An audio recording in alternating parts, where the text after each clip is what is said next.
Good evening and welcome to the regular City Council meeting for the City of St. Peter. It is Monday, December 11th, 2023 at 7 p.m. We are now called to order. Would all please rise for the pledge? I pledge allegiance to the flag of the United States of America and to the republic for which it stands, one nation, under God, indivisible, with liberty and justice for all.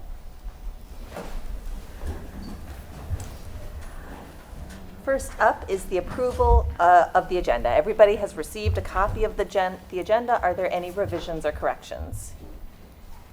Hearing none, is there a motion to approve as distributed? So moved. Second. All those in favor of approval say aye. Aye. Any opposed? The agenda is approved. Moving on to approval of the minutes. The minutes appear on pages 5 through 8 of the packet. Are there any revisions or corrections to the minutes? Hearing none, is there a motion to approve as distributed? So moved. Second. All those in favor of approval say aye. Aye. Any opposed? The minutes are approved. We have time on our schedule for visitors' comments. Is there any visitor who'd like to address the council on any agenda item? Hearing none, we also have time for general visitor comments. Is there any visitor who'd like to address us on any matter whatsoever? Hearing none, we will move on to the consent agenda. The consent agenda begins with the memo printed on page 29 of the packet and concludes with the resolution. Oh, no. The resolution begins on page 29 of the packet. And let's see. The consent agenda includes the following purchases in excess of $25,000. That would be to Minnesota Boardwalks, LLC for the Mill Pond Fishing Pier.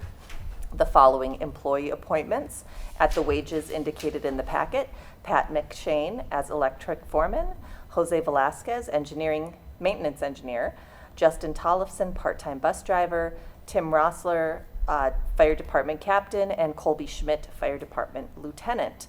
The following advisory board appointments. I will read just the names. The terms and advisory boards are listed in the packet: Julie Fredrickson, Abby Lane, Remo Alexandri, Carolyn Dobler, Alan Bray, Joe Metzen, Larry Potts, Lee Alger,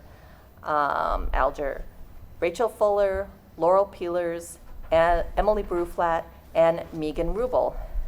The following license applications are approved contingent upon payment of the licensing fee and compliance with all conditions outlined in the city. There is a list in the packet that I'm not going to read in full, and we also have one addition that everybody has a copy of for a tobacco license renewal. I'm just going to read the categories of licenses. Anybody who wants the full list, it's printed in the packet. That's tobacco, amusement device, show license, jukebox, dance license, solid waste hauler, temporary gambling, and temporary on sale.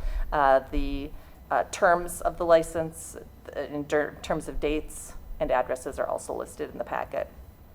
The following vehicles and equipment for which the city no longer has a need are declared as surplus property, and staff is directed to provide the public sale of these items through the Minnesota Department of Administration online auction site. Again, that's a somewhat lengthy list. I'm not going to read it in full. There are 1, 2, 3, 4, 5, 6, 7 items that are listed in the packet, as well as the schedule of disbursements for November 22nd, 2023 through December 6th, 2023 would also be approved. Are there any questions or comments about items in the consent agenda? Brad? The board advisements, I'm wondering if there were any background checks or vetting, particularly related to the Planning and Zoning Commission. The nominee there, was there anything done there? I don't think that's standard procedure. I think we've got, I think we'll be okay. Thanks, Brad, for checking, though. I appreciate that. Due diligence. Yep. Any other questions or comments on the consent agenda? Hearing none, is there a motion to approve? So moved. Second. We have a motion and a second. Call the roll, please. Councilmember Sherstrom. Aye. Councilmember Ranch. Aye. Councilmember Pettis. Aye. Councilmember Johnson. Aye. Mayor Noel. Aye. Councilmember DeVos. Aye. Councilmember Bruflat. Aye. The consent agenda is approved. We have no items of unfinished business tonight. We will move on to new business. The first item is the adoption of resolutions adopting the 2023 tax levy and 2024 budget. And Sally is here to talk to us about those. Mayor, members, before Sally starts, I do want to mention that this is slightly different than what you've seen previously in that we're asking for two resolutions here. One relates to the budget and one relates to the levy. Previously, you've approved resolutions related to the preliminary levy, not on the budget, so this would be separate resolutions approving both those things. Thanks. Mayor Noel and City Council, as Todd and you have said, we are here tonight to approve two resolutions, one for the 2023 final tax levy payable in 2024, and then the 2024 budgets for the general fund, SPPA, library, and community center. The memo begins on detail on page 32 through 39 of the packet, and then pages 40 to 59 are tables and graphs, and then detailed budgets are on pages 61 to 137. The final levy for 2023 certified and taxes payable in 2024 amount that needs to be certified on or before December 30th of 2024. If you do not approve this tonight, a special meeting will need to be scheduled to approve since this is the last meeting of the year. The levy amount we are asking you to approve is $4,048,323, which is the same amount as the preliminary levy that you certified on September 25th of 2023. The projected tax capacity for 2023 is $8,614,895, an increase of $592,277, or 7.4% over 2022. This amount did increase from the preliminary levy calculation, which was 1.8 from the county. As the county finalized the tax capacity calculation, it increased to 7.4%. The total levy increase is $222,350, or 5.81%, for additional needs, mainly driven by wages and employee benefit costs. The property levy rate is decreasing to 44.99 versus 47.69 in 2023. The general fund budget and fund balances is found on page 41 of the packet. The 2024 budget is not balanced and is at a net operating loss of $121,129. Reserve balances for 2024 proposed budget is 42.8%, or $4,056,639. This is a decrease from the 2023 budgeted ending balance is $355,845. Included in the spending for 2024 are three parts of an equipment certificate. One for $750,000 over 10 years, and that is to replace the HVAC here at the community center for $275,000. That's going to be over 10 years. $475,000 for roof replacement at Public Works, of which $237,500 is in the general fund, and the remaining $237,500 will be funded by water, wastewater, and electric funds. And then there's $150,000 for 5 years for park equipment. We have a $75,000 truck replacement, a $35,000 deep tine aerator, and a $40,000 field striper painter with GIS for the parks.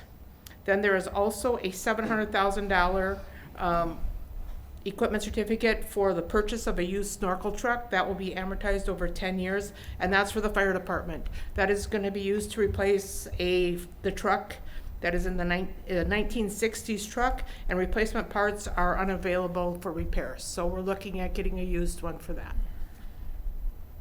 As always, all budgeted purchases above $25,000 will come to the council before purchases are made, and all unbudgeted items will come to the council per our purchasing policy. Enterprise funds will continue to transfer 6.5% to the general fund, same as what we've done over the past few years. No system-wide increases for rec fees for 2024. Other special revenue funds, library budget, the levy is $412,208, up $50,000 from 2023. Programs and services will remain the same. Operating expenses will be $57,134 higher than revenues. And again, the main driver for this increase is employee costs between wages and benefits. And we will continue to look at this over the next future years, and we'll slowly be increasing as we go. The St. Peter Community Service debt was retired in 2021, and we are levying $170,000 to the community center, which is the same as 22 and 23, just because this building is aging and there is a need for maintenance upkeep. The fund balance at the end of 2022 was a little over $400,000, but again, as this building is aging, need for maintenance and repairs continue. And as you can see, we're doing the HVAC this year. We'll continue to evaluate roofing and some of the other major expenditures over the next few years. But living in Minnesota, we know we have to keep watching those, and carpets and everything else. The general fund summary shows the 2024 budget reserve balance is, again, $4,056,639, or 42.8%, a decrease of $355,845 from the 2023 budget reserve. Again, our target range for our reserve balance is 35 to 50%, so we're within that range. So we're asking you to approve the resolution on page 138 and 139 for the final levy for 2023 for taxes collectible in 2024. If you approve this levy rate, what that means is for a property owner whose tax value did not change from 2022 on a $150,000 house, it would be a decrease in taxes of $8.84 for tax year 2024. Questions? Dustin? Sally, as much as we all love hearing the fact that tax rates are decreasing, when you went through, you had indicated that it was down to 44.99. Isn't it 46.99 according to the packet? Is it 46? It's 46. It's 46.99? But it is still a It is decrease still in one of the decrease. lowest Yep. rates we've had in a Yep. decade. Yep, you are correct. Okay. Down from 47, yes. Yes. Brad?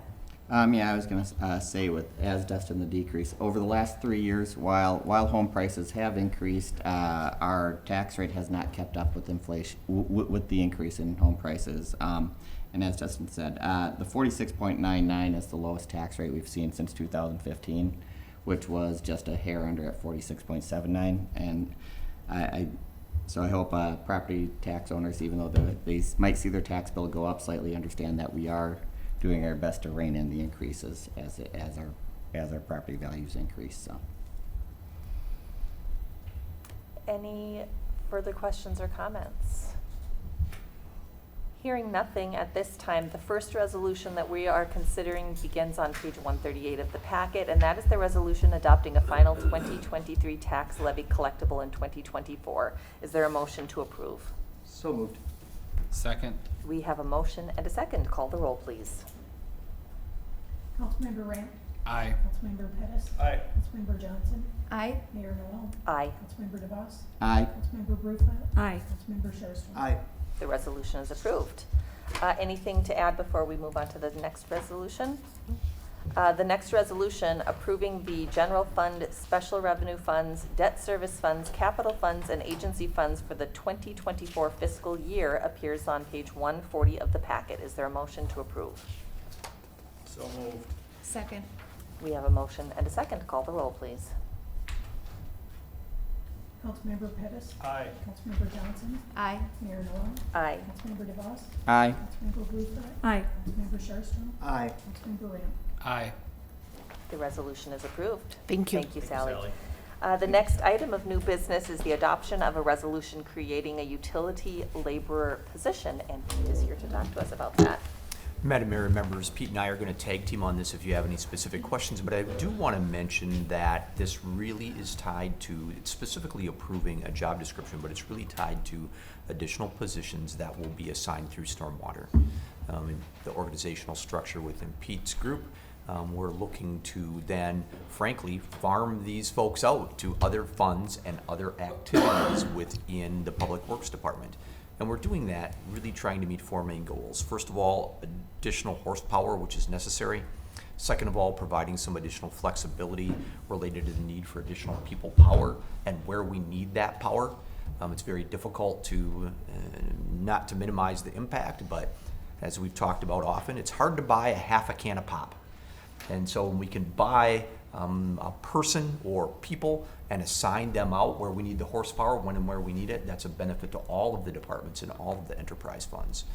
In addition, we look at this as potentially adding additional bench strength, or what we commonly call bench strength, in really trying to find people that want to work for the city, have great skills, are great employees, and they can test out a number of different areas within Public Works, and we can help move them through the process. And that can shorten up some of our time lag within hiring process, and really a challenging hire and a competitive employee hire environment. Then last is to create some entry-level opportunities so that people don't have to come with that Class A water license or wastewater license or something like that. Maybe they can work up. They discover they like that, and we can help them move up for future activities. Pete did a lot of work related to the job description. And boy, Pete, I'd turn it over to you if there's any specifics that you want to mention as a part of that, or maybe I took all your thunder and I should have been quiet sooner. You did just great. So. Questions for Todd or for Pete on this one? Come on, somebody give Pete a chance. All right. How's your day going, Pete? Great. Hearing nothing further, the resolution creating utility labor position, modifying utility staffing levels, and adopting position description is on page 146 of the packet. Is there a motion to approve? So moved. Second. We have a motion and a second. Call the roll, please. Councilmember Johnson, Aye. Mayor Noel, Aye. Councilmember DeVos, Aye. Councilmember Bruflat, Aye. Councilmember Sherstrom, Aye. Councilmember Ramp, Aye. Councilmember Pettis. The resolution is approved. Next up, adoption of a resolution accepting the 2023 Park Row Street and Utility Improvement Project. Madam Mayor, before Pete gets going, I will be quiet this way. This is Pete's. Before you have the information related to Park Row. As you're aware, we started that project out with the idea that it would be around $633,000 to complete the work. We did have one contract change order. We added $91,615.25 to that project during the course for asphalt installation. That brought the total project just under $725,000 as far as the bid was concerned. Through some of our on-site engineering and working with our engineers to try to make some improvements, the total construction cost ended up being around $655,753, just roughly 10% less than the contract was authorized at. We are asking tonight that final payment be authorized to Dirt Merchants in the amount of $42,661, and that the project be accepted, and that we move forward with closing out the project. Thanks, Pete. How often does anything come in cheaper than you expect nowadays? Almost It was never. a very good project, to tell you the truth, and we found a few savings out in the field. Our staff should be commended for that. Well, thanks to staff for their work in that regard. Any questions or comments on this one? Hearing none, the resolution accepting 2023 Park Row Street Utility and Surface Improvements Project is completed, and authorizing final payment to contractor is on page 148 of the packet. Is there a motion to approve? So moved. Second. We have a motion and a second. Call the roll, please. Mayor Noel, Aye. Councilmember DeVos, Aye. Councilmember Bruflat, Aye. Councilmember Sherstrom, Aye. Councilmember Ramp, Aye. Councilmember Pettis, Aye. Councilmember Johnson. Aye. The resolution is approved. Thanks, Thank you. Pete. Moving on, adoption of a resolution establishing 2024 wages for all non-union and non-contract employees. Mayor members, the information starts on page 149 within your packet and provides the information that we've discussed previously and some additional information that I think is worth your consideration, and I wanted to provide the opportunity for that. We've had a couple of different processes that we've used related to change for employees, and so we've stuck with what you've seen over the last couple of years from a process and procedure standpoint. As you are aware, and we've talked about it a number of different times, and many of you see within your regular jobs outside of the council, the current employment marketplace is a substantial challenge for all employers. And part of what I'm trying to focus on is a part of the recommendations that you see here, and some of the increases that you see that are listed under the anomalies section are really focusing on those lower paid employees where we see additional challenges within the marketplace, and there are lots of options for employment that sometimes relate to the fantastic skills that these people bring and sometimes don't necessarily relate to the skills. We see a lot more competition in those areas. Let me divide those into two primary categories. Certainly today with this example, we have a lot of folks, not all, but a lot of folks that their skills are transferable from the public sector to the private sector. We see within your contracts, which are not covered here, but I want to provide for the distinction here, is that oftentimes within your union contracts, we have people with specific sets of skills where it's not really that transferable in the private sector. Police officers are a great example, or wastewater operators. They have great skills and could work in the private sector, but having that license, there aren't a lot of private entities that have wastewater operations within their organizational structure or their service provision structure. So I wanted to make note of that. What I'm recommending here is a 4% wage increase to keep pace overall, and that would be across the board, excluding those that are listed within your resolution as having a pay scale. In that instance, you would be adopting the pay that is listed within that pay scale. And I articulate what I'm looking or asking to have you do as a part of that for those part-time, seasonal, and temporary employees that we see.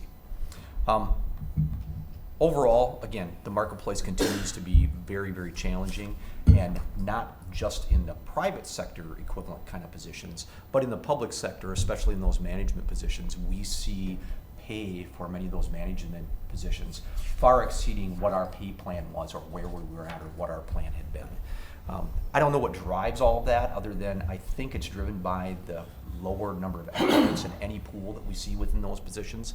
I also think it's driven by challenges related to baby boomers getting out of the marketplace and there just not being as many people that are interested. And I also see that the public sector continues to be a challenging place with really a different perspective related to politics than we might have seen a decade or more ago. And I think those are all challenges that impact the number of people that are interested in that type of public service. And so they're listed out as well. The resolution and the memo, again, are included in your packet, but I would like to highlight as a part of the resolution, which starts on page 155, the positions that I'm asking for additional sums for are listed out there by job description. In addition to that, you'll see we have some specific ones listed out that fall into that category of part-timers, temporary, or seasonal. And so again, the resolution contemplates that you're paying what is listed there under either the 2024 yours listed. Generally, those are anywhere from $1 to $1.50 increase depending on where we're at. Again, we see substantial challenges there, and the marketplace locally, even for lifeguards, has far exceeded where we were at. Neighboring communities had been paying much more. I'll be honest with you, this doesn't get us to exactly match where those folks are at, but it gets us a lot closer, and I anticipate continuing to move in that direction over the next couple of years. So that's my goal as a part of this. In addition to that, it's trying to not upset the apple cart too much related to the system that you have in place. Again, driven by some of the economic pressures that we see and marketplace pressures that we see related to employees. And really trying to continue to work towards, in those positions that we see a lot of competition in, working on a pay scale that pushes our retention capability a little bit higher. And so I hope that's what we're doing here, and that's the goal of doing this. Again, I'm happy to answer any questions that you might have, provide any additional data that you might be looking for. Really how we come to this is through some statistical analysis that I do. Really, I watch the ads very closely. We use the League of Minnesota Cities salary survey and a number of other data sets to really review this and try and measure appropriately related to the marketplace that we have here in St. Peter. Again, I'm happy to answer questions as best I can. Sure, Carrie. Yeah, I'm glad to hear that you watch ads because sometimes that's the best information. The Bureau of Labor Statistics just can't keep up with Lags. what the changes are. And I think, especially in our area, I just wanted to add that, our unemployment rate in Nicollet County is very low, lower than a lot of other communities. And so I think we're also challenged by that as an external factor.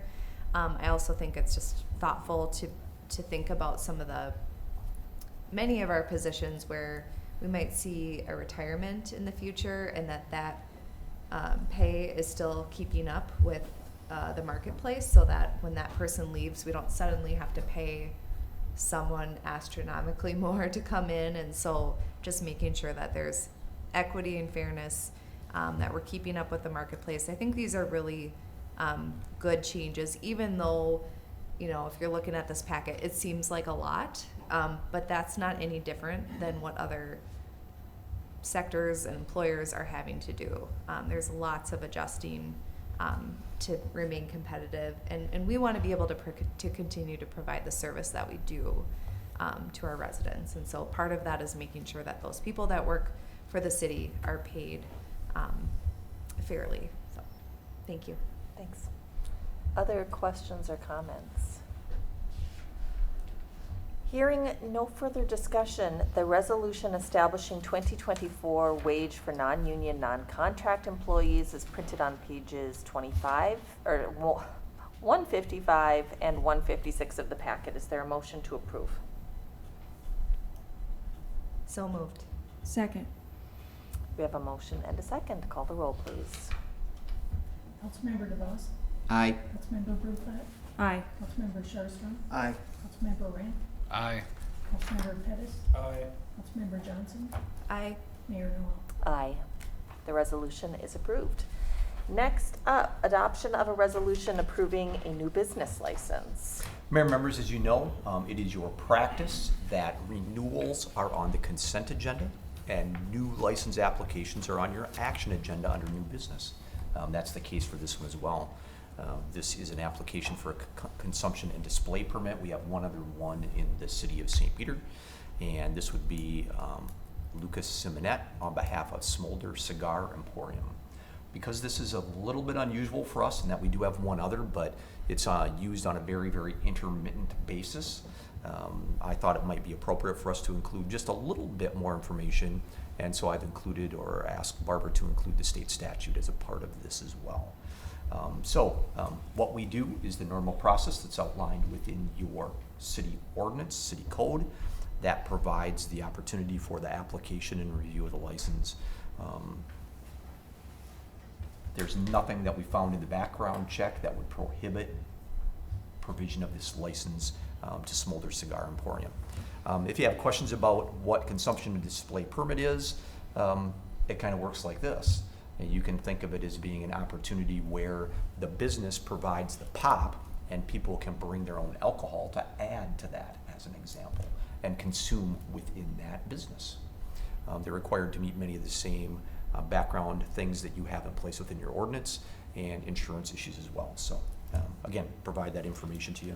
The resolution providing approval for this is located on page, I gotta flip my page, I believe it's page 62. 162. 162. I'm sorry, You did 162. what I did. Thank you. 162, thank you. Questions for Todd? Yeah, Ben? but just a minor question. The license at the fairgrounds is used very infrequently. Yes, that's correct. This might be something that's used more frequently. I would which expect. I'm hoping that the owner of Smolder appreciates and wants. My only question or my only concern would be someone goes to a local drinking pub and they're overserved and they leave. Who's saying, hey, it's time for you to stop and it's time for you to go home or get a cab in this case? Because this would be something that's more frequent. That's my only question on this. So I'd love to give you a direct answer, and I'll do my best, but let me give you what I think the more practical answer is. The more practical answer is that under your code and under state statute, there isn't necessarily a rule or a law that says, thou shalt tell somebody when they have had too much.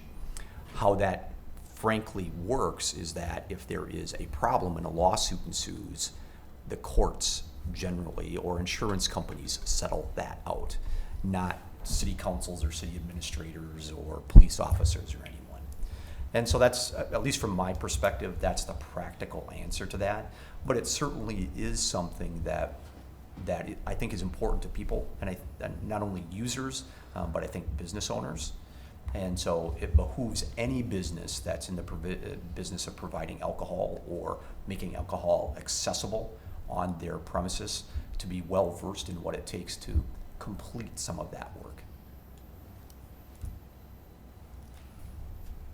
Additional questions for Todd? Hearing no further questions or discussion, the resolution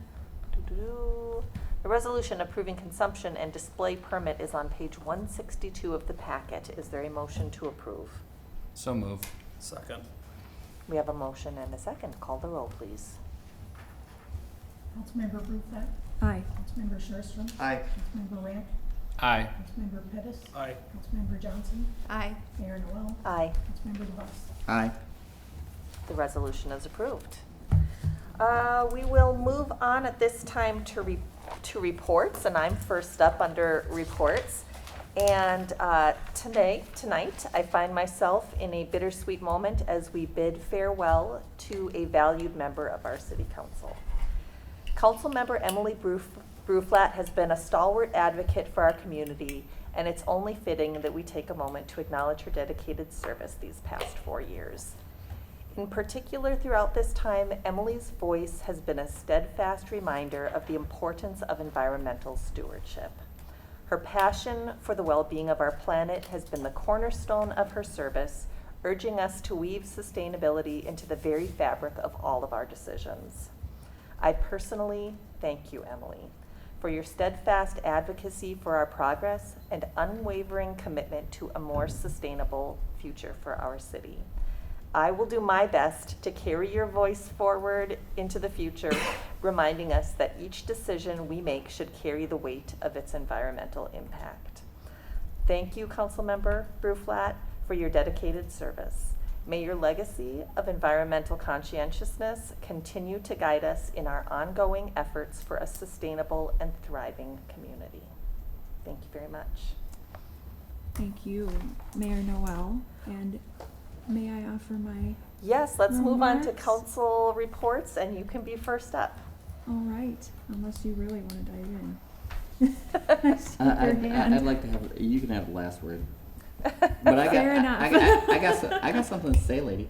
Okay, all right. No. So 4 years ago, my daughter asked, who's Emily Bruflat? And I told her, well, it's that lady who wants beehives in the backyard, which of course to me, I thought, what an utterly preposterous and ridiculous idea. Funny enough, a year and a half later, I found myself voting for that same idea. And it's your attention to details and explaining the process. From a sustainability perspective, your refusal to give up on allowing us to turn our lawns back into nature, more native plantings. Our lawn ordinance is because of the fact that you wouldn't give up on that. But one of the big, and I have mentioned before, we kind of became the lovable losers because I think we had at least 4, but maybe 5 votes where we were the only 2 on the losing end of them. I'll miss that. But one thing I will say comes to mind is for you is courage. Every 2 weeks, you held to your principle at the beginning of city council meetings, even when faced with criticism, without waiver. And I believe that shows a tremendous amount of courage in sticking to your principle. The other was in 2021, 5 words. Did he just threaten you? You were willing to speak to what you heard, stand by me. You had my back when I really needed someone, and that I appreciate. I'm a better council member because of you, and I will miss having you here every 2 weeks. Thank you. Thank you, Brad. May I get a word before she gets the last word? Ah. You're going to hear some common themes and common words. Right, So that's courage, okay. steadfast, legacy, just get ready for it. We're all thinking alike here. Councilmember Bruflat, it has been a great honor to serve with you these past 4 years. As I've reflected on our service together, I'm taken back to a time pre-pandemic when we were first elected, it was newsworthy. 3 women elected to the city council at once, and Brad. Remember when those young women came up to us after our first council meeting, excited to ask us questions? Just by taking a seat at the council table, we were making a difference and inspiring others. Representation matters. The months following were unexpected and filled with uncertainty. The whole world changed in 2020 and required steadfast leadership. While we weren't experienced council members yet, we found that as the world turned upside down, it took more than experience to lead in a pandemic. We found that it took empathy, collaboration, adaptability, influence, and courage to ensure our community was resilient in the face of change. And when it comes to courage, you led the way. Whether it was taking a stand, speaking out, or sitting down, you always, I lost my place. I'm so inspired by you. You always advocated for the highest and greatest good, even when faced with pushback or adversity. Every time you were brave, it inspired me to be brave too. To speak up even when I was afraid and my voice shook or the words came out jumbled, I spoke my truth, just like you did countless times. At our many goal sessions over the years, we've contemplated our mark that we'll leave after our time on the council is over. It's our favorite Prafke game, the legacy game. And you should feel confident that your many contributions to this collaborative work has inspired others and influenced important change, especially your unyielding and tenacious advocacy for the environment. While your legacy and impact on St. Peter does not end with your first council meeting, or your last final council member tonight, I hope you feel a sense of pride that your legacy will echo in the conversations of community members, in the policies and decisions that now reflect a more sustainable approach, in the collaborative consciousness of a city that has found value in appreciating and protecting its natural resources, in the young women who follow your path and run for office next, and in the work that you inspired that we as a council can carry forward. And you know how to reach us, so hold us accountable to that. You made a lasting difference, a difference that will continue to ripple through the fabric of our community long after the end of your term. Thank you for your service, Councilmember Bruflat. It was a pleasure and an honor to serve with you. It's Emily's turn now. Okay. Well, a lot of the things that have been on my mind about our first moments, our first months on the council were just reflected on. If you can believe it, it has been nearly four years since 4 of us took office for the first time. And then shortly thereafter, while we were learning the job, we got to experience leadership very differently as the pandemic took us online. And just we've done so much together. We've learned together. We've grown together. That's something that I really value about my time here on the council. And speaking to women leadership, something that I wasn't sure how I was going to put into my remarks, but I think I will. I was really inspired watching the council, I think back in 2017, when I approached the council for the first time about backyard bees, and just got to see like the council in action and the research that everyone did, and each kind of had their own position, and being a part of that, just from the audience and watching them debate and deliberate and come to a conclusion. And that was really inspiring. But what was perhaps the most inspiring was to see the one woman in the room, Susie Carleen, holding her own and just taking on that challenge and having the courage to be a part of that room and that space and having her voice heard. And when she resigned in 2019, I heard that and I said to myself, there has to be a woman. There has to be a woman on the council. I don't know if I'm the right one for that, but I thought I'm going to try. I'm going to try to the quote that I used during my campaign was to be the change that you wish to see in the world. That's inspired by Gandhi. And I think that's something that I've carried with me through my 4 years of service to the city of St. Peter, and it's something that I still, I hope will take me into the next chapter of life. But I would leave that quote with the rest of you for the future council too. You know, be the change you wish to see in the world. And I know that a lot of the decisions that we talk about in this room aren't necessarily like world changing, talking about street maintenance and salts and things like that, but there are a lot of really important decisions, and I appreciate that it is noticed that the environmentalism is so important, and that weaving that into every decision is really important. So I will close here. It has just been an honor and privilege to serve the St. Peter citizens, to get to know our wonderful staff and the inner workings of city management and all the things that our staff do. It's just really incredible. And then last but not least, to work alongside all of you fellow council members. I have really enjoyed and cherished the time we have spent together, working together to serve the city of St. Peter. And I wish you all the best in your continued leadership. Thank you. Thank you, Emily. I guess you get to. Now we're turning over to Todd. Top that, Todd. All right. Way to follow. We have 4 report items that I'd like to provide for you tonight. The first one is a little bit of an update on the fire hall sale. So this is the old fire hall. And so, Jim, if you wouldn't mind saying a couple of words here.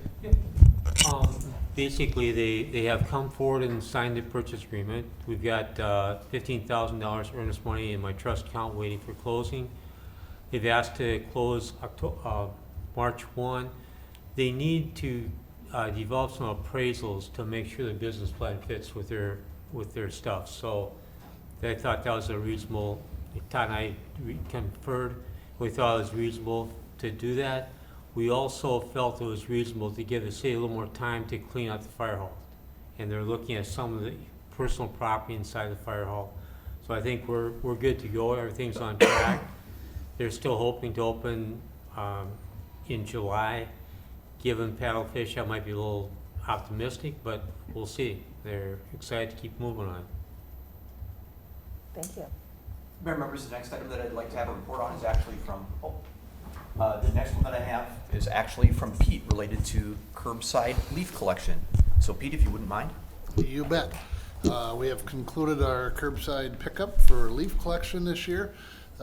Finished right after Thanksgiving this year, and the weather cooperated with us really well through November. As you know, we had a couple of minor snow events, but the staff was diligent in accomplishing that goal. Dave Gunderson and the Parks crew did an outstanding job. This year we picked up about 2,000 cubic yards of leaves, and they did it in 170 hours worth of vac time. So in the past, what we've done, since the leaves haven't cooperated with us quite as well as we would have liked to, we gave them orders this year to fall at the right time, and they did. So Dave and his crew accomplished that, saved us a little bit of money on our rental units, and helped with the hauling and getting everything accomplished there. And then if I could touch on safe routes to school, Todd? Please, thank you, Pete.